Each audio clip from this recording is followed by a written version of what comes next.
Bonjour tout le monde, c'est Soulaf avec vous. Comme le veut la tradition, à chaque fois qu'on a un enfant qui commence l'école, on fait l'irfaf. C'est connu en Algérie, je ne sais pas si c'est la même chose dans les autres pays maghrébins.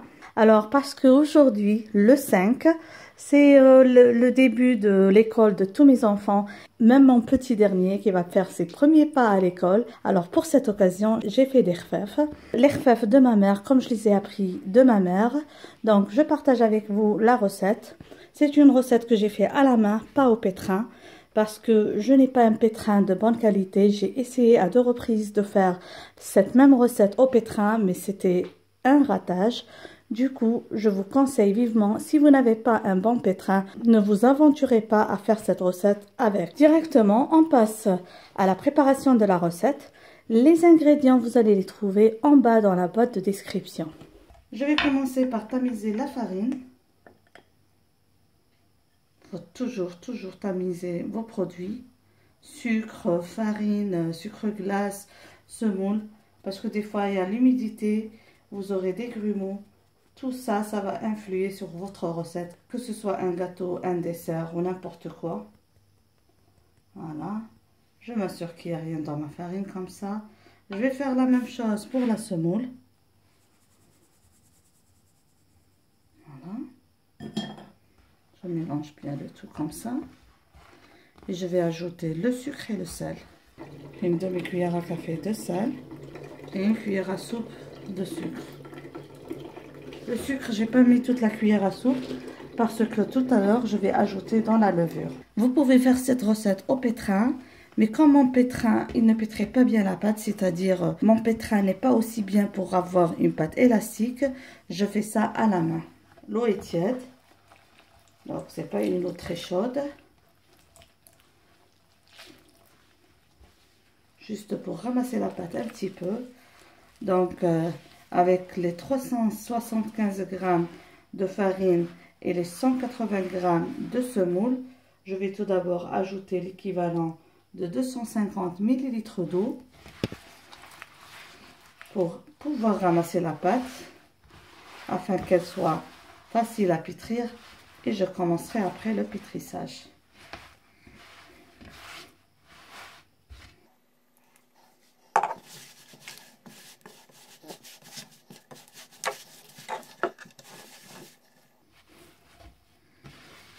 Juste pour ramasser la pâte.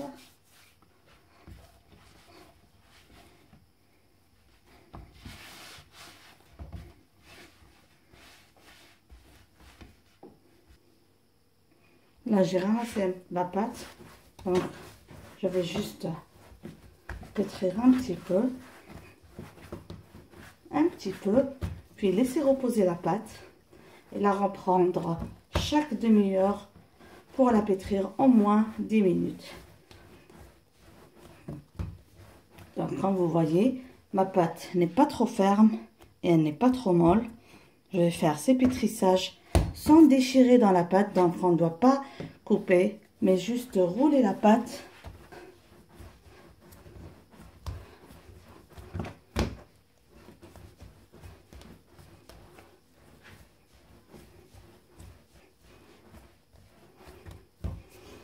Donc là, je vais la laisser reposer un petit peu. Donc je vais la couvrir et la remettre dans la terrine. Voilà, dans un sachet propre comme ça. Et la remettre dans la terrine. Je reprends encore une fois ma pâte. Et comme je vous ai dit, je pétris encore une fois 10 minutes. Et je mets à reposer. Je continue ainsi jusqu'à ce que la pâte devienne bien moelleuse et très douce au toucher.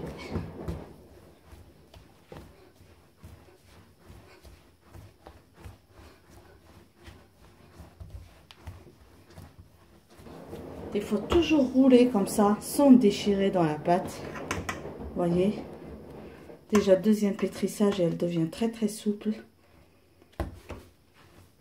Très tendre.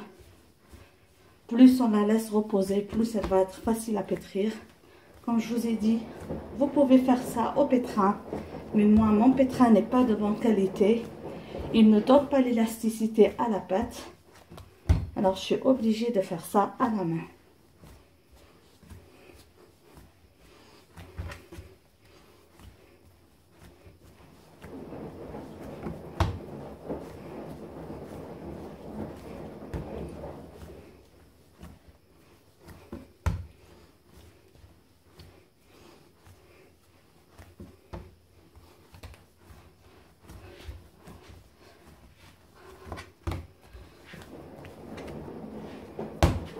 Je ramasse la pâte et encore une fois, je vais mettre à reposer.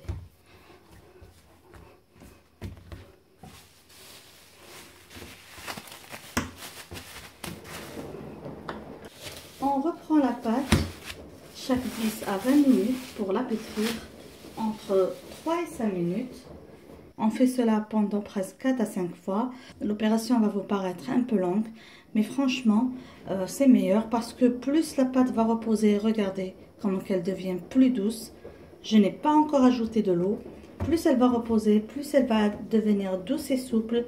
Et ça va être facile pour vous de la pétrir sans la déchirer. Donc, regardez, je la prends pour un pétrissage. J'enlève ma main.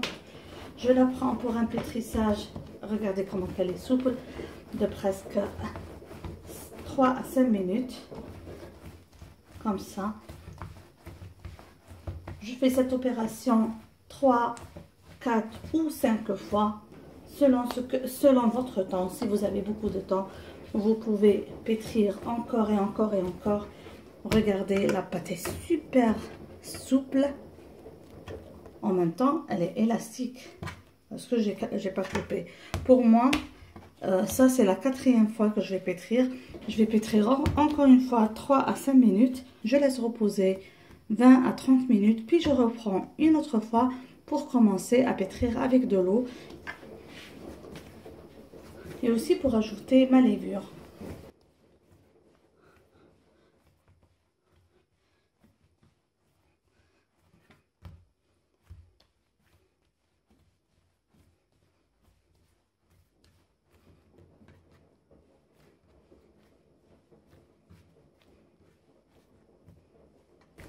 Plus elle va relaxer, plus elle va s'assouplir et devenir plus facile à manier. Regardez.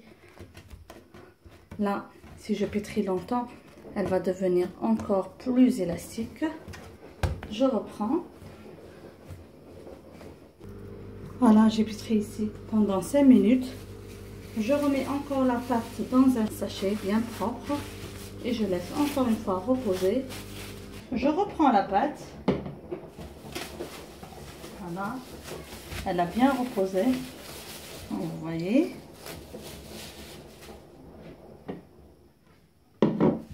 Elle est devenue bien souple, très élastique. Maintenant, je vais commencer à intégrer l'eau, une eau à température ambiante, ou si vous aimez moyennement. Et on va commencer à intégrer l'eau tout doucement. Et on va commencer à introduire l'eau.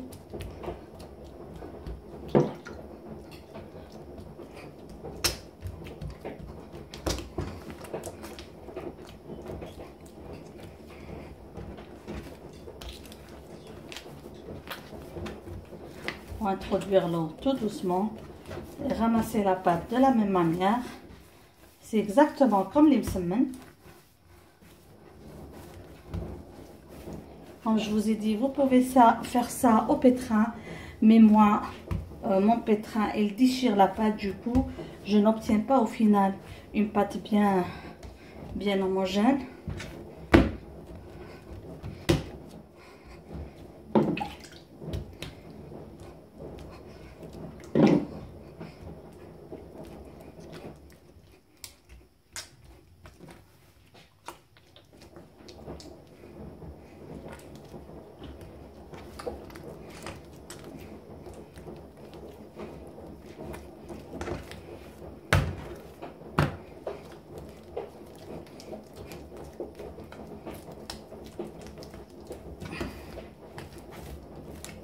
Je continue comme ça jusqu'à ce que la pâte devienne très moelleuse.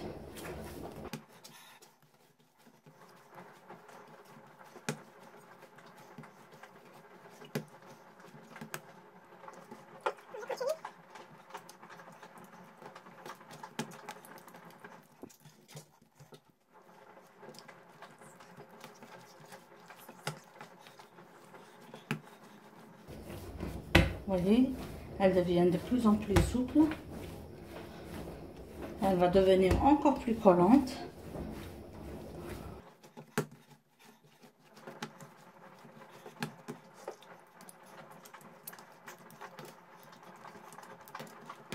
Je m'excuse pour le bruit de fond. C'est la machine à laver.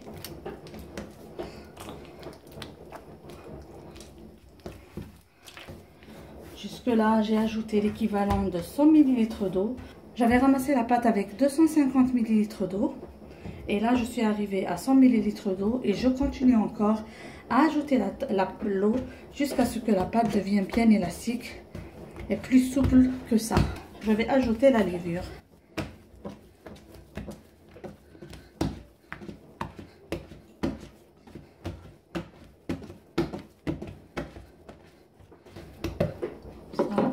Je vais juste placer sur un espace bien mouillé comme ça pour que ça ne colle pas. Et je vais préparer ma levure. Okay. Comme ça.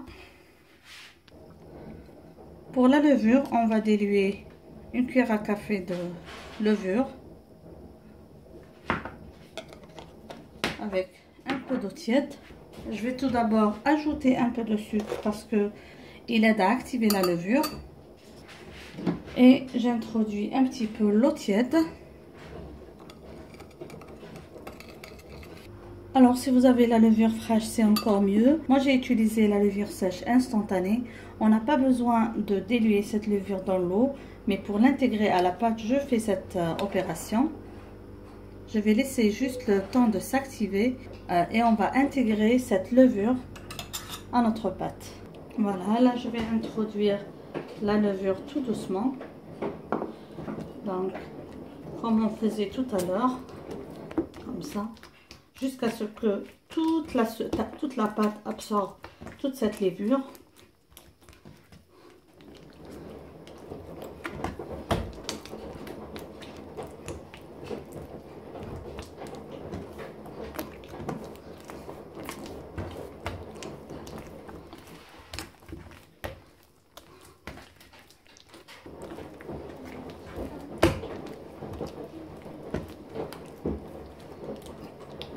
Tout doucement, et elle va s'intégrer.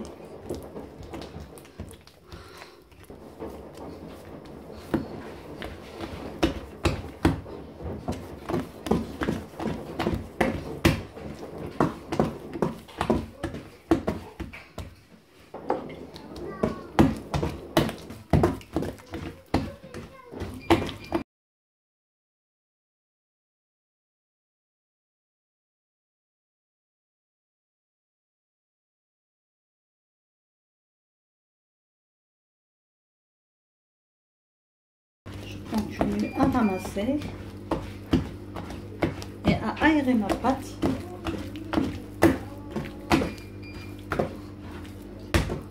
Comme ça. Comme vous voyez, j'ai intégré toute la levure.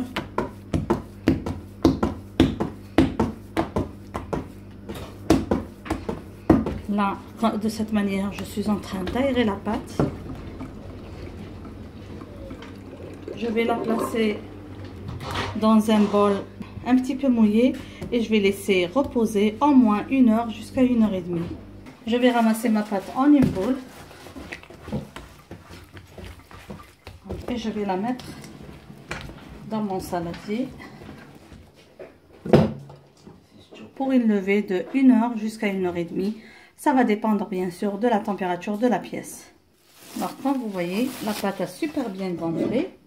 Elle a super bien doublé de volume. Je vais la dégazer tout doucement et on va directement passer à la friture. Voilà. On va dégazer et on va prendre l'équivalent d'une petite mandarine Comme ça, je dois avoir les mains un peu mouillées.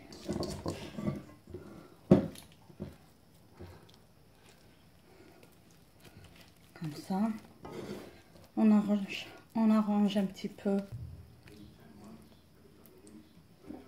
Comme ça. Et après, on va essayer de former notre cercle.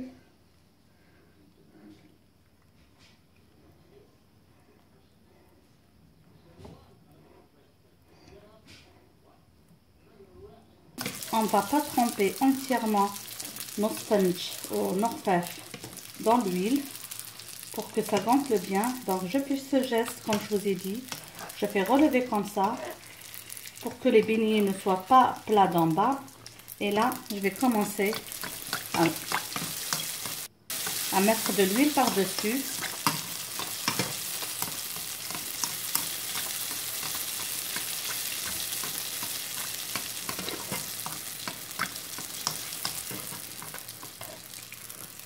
Voilà.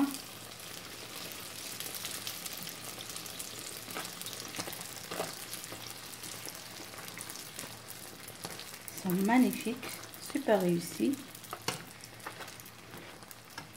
Comme vous pouvez voir, je dois leur donner une jolie couleur. Voilà. Comme ça, ils ont pris une belle couleur. Regardez, super aéré, très doux. Je vais continuer la cuisson. Alors, si vous n'êtes pas habitué à faire des rfèfs, vous prenez juste une assiette ou un plat, comme ça, un peu d'eau. Prenez une petite boule, on façonne notre boule et on va essayer d'étaler avec les mains mouillées. Là, j'ai pas bien ramassé la pâte. Comme ça, de faire notre cercle. Affiner le milieu. Voilà. Aussi les côtés, il ne faut pas que ça soit trop grand, trop épais. Voilà. Vous n'êtes pas obligé de faire de grands cercles. Et on va remettre dans la poêle. Voilà. Comme je vous ai dit, on relève les côtés comme ça pour ne pas avoir des beignets ou des rfèfs plats d'en bas. Et après, on commence à mettre l'huile par-dessus pour que ça gonfle. Là, quand vous voyez, c'est un petit beignet, juste pour vous montrer la méthode.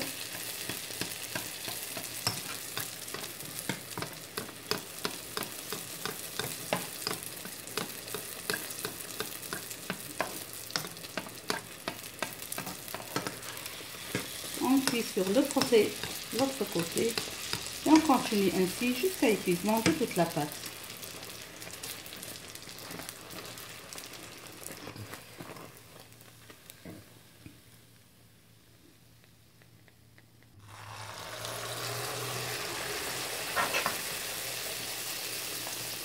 On relève comme ça pour avoir les côtés,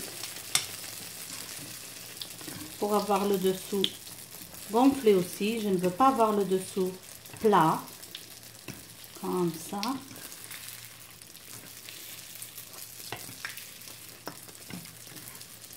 Comme ça.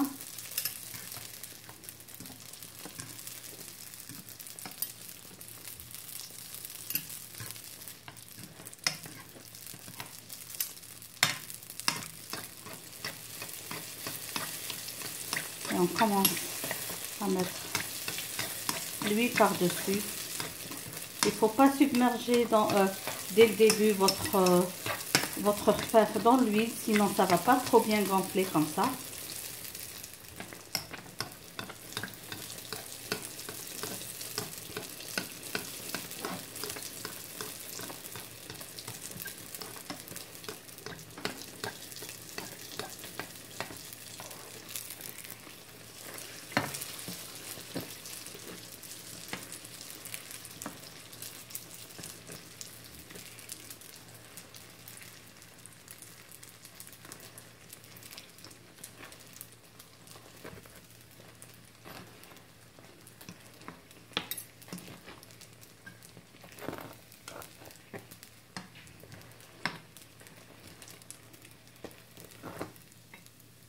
Voilà.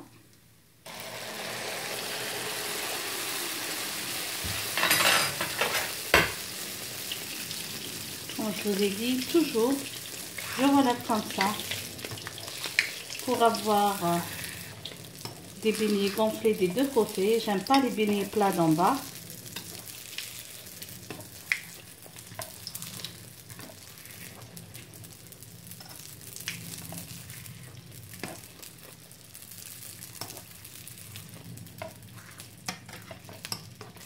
Et là, je commence à mettre l'huile par-dessus.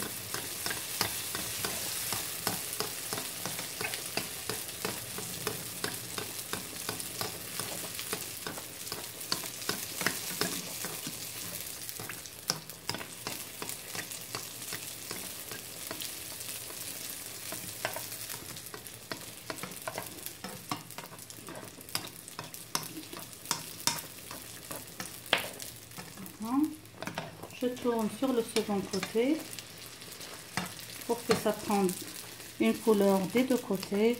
Je mets un peu d'huile dans ce trou pour m'assurer de la cuisson de ce dernier.